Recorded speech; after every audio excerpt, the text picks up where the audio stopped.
ایک دوست نے سوال کیا کہ سحری کے لیے دیر سے اٹھا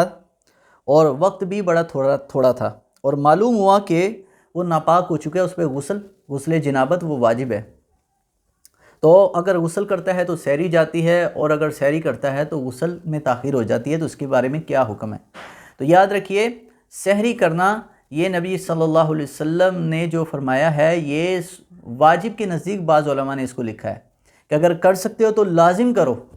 کیونکہ حضور کا ارشاد گرامی ہے تسحروا فإن فی السحور برکہ، متفقن علیہ حدیث ہے، بخاری شریف کے اندر 1823 نمبر اور مسلم میں 1095 نمبر حدیث ہے یہ، کہ سحری کرو، بے شک سحری میں تمہارے لیے اللہ نے سحری کے اندر برکت رکھی ہوئی ہے۔ تو اگر کسی کا غسل جنابت رہ جاتا ہے لیکن وہ سحری کر لے تو کوئی حرج نہیں ہے، بعد میں غسل کر لے۔ ہاں لیکن روزے کی حالت میں اگر غسل کرے گا تو اس کے لیے ضروری ہے کہ وہ ناک میں پانی نہ چڑھائے زیادہ، اور غرارہ جو ہیں وہ نہ کرے، کلی کرے گا اور ناک میں ہلکا سا پانی،